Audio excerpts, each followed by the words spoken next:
Oke, halo semuanya. Ini adalah ulasan untuk saluran privat.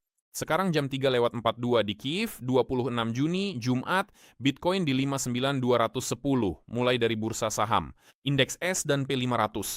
Kita hanya melihat candle bulanan dan mingguan. Pertama, candle mingguan. Baiklah, mari saya perbesar ke layar penuh.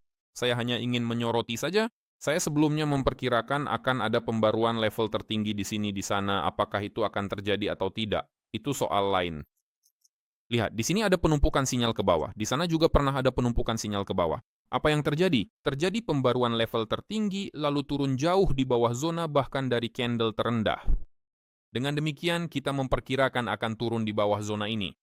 Target terdekat adalah zona yang belum pernah diperdagangkan ini, rata-rata 50 minggu. Itu setidaknya di kisaran 7.000 poin.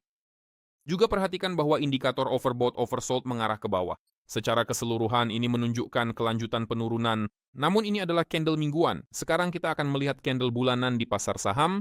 Di sini perhatikan ada gambaran yang sangat menarik. Di sini tidak ada banyak sinyal penurunan yang beragam, tapi apa yang ada di sini? Lihat, di zona ini, yang sesuai dengan level harga ini, indikator overbought oversold kita berada di satu titik, sedangkan di sini pada level indeks yang jauh lebih tinggi, nilai indikator overbought oversold kita justru jauh lebih rendah. Dan dengan kemungkinan besar, jika kita menutup candle bulan Juni dengan warna merah, maka di bulan berikutnya kita akan mendapatkan patahan ke bawah seperti ini.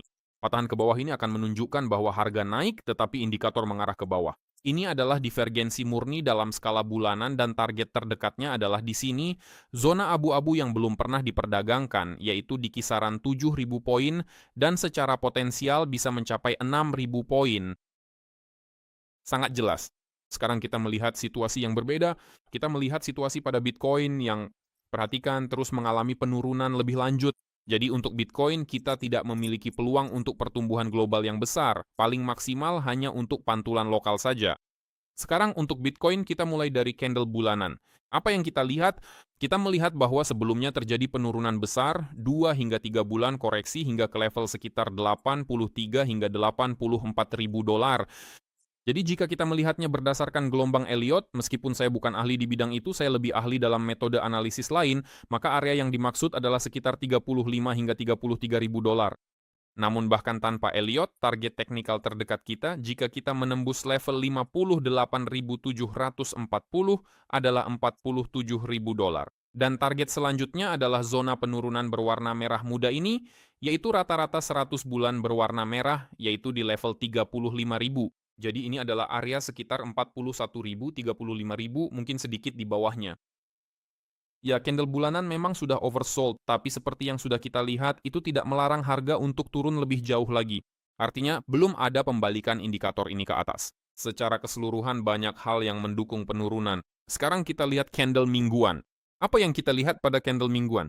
Pada candle mingguan, yang kita lihat adalah pertama, penurunan yang masih berlanjut, penembusan pada saat ini, ya, masih ada 2,5 hari lagi sebelum candle mingguan ditutup, tapi sudah terjadi penembusan moving average 200 minggu dengan target potensial ke moving average 300 minggu di 54.000 dolar.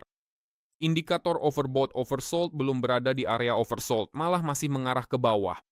Jadi secara teknis kita mengarah ke sini sekitar 54 hingga 55 ribu dolar. Dan di sini saya akan arahkan kursor saja. Nah, 55 ribu dolar ini adalah penutupan terendah pada candle tanggal 2 September 2024. Nah, sama sekali tidak ada yang menunjukkan adanya kenaikan. Apakah mungkin terjadi pantulan? Ya, tentu saja. Itu bisa terjadi. Ya, kita masih bisa menguji lagi MA 200 minggu, yaitu 62,5 ribu dolar. Ya, kita juga bisa naik ke sini, ke batas atas area sideways, bahkan sampai 65,5 ribu dolar. Namun secara umum, semuanya menunjukkan penurunan akan berlanjut. Tidak ada satu pun alasan untuk membeli. Sekarang kita lanjut melihat ke depan. Pada candle harian terdapat kondisi oversold yang kuat, dan ini menunjukkan bahwa penurunan bisa melambat, mungkin akan ada pantulan lokal.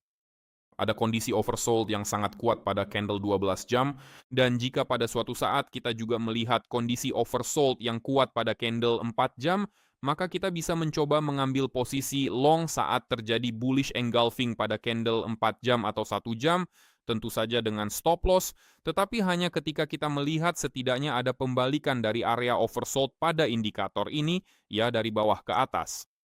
Saat ini indikator tersebut masih berada di posisi netral. Ya, dari sini kita memang bisa saja melakukan pergerakan naik, itu tidak dilarang, tetapi saat ini situasinya belum cukup jelas untuk mencoba mengambil posisi long untuk pantulan. Secara umum, situasinya saat ini memang menunjukkan kemungkinan kenaikan ya, tapi itu tidak lebih dari sekadar koreksi. Namun, tidak ada titik masuk di sini berdasarkan indikator formal.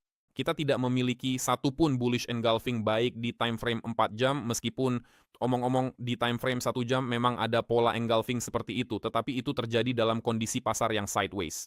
Kita perlu menelan candle besar ini dari tanggal 25 Juni pukul 16.00 waktu Kiev dan menutup candle 1 jam di atas $61.250 dengan margin katakanlah agar kita bisa berbicara tentang setidaknya pembalikan lokal dan adanya prasyarat untuk kenaikan menuju target di kisaran 62.000 pada time frame 4 jam.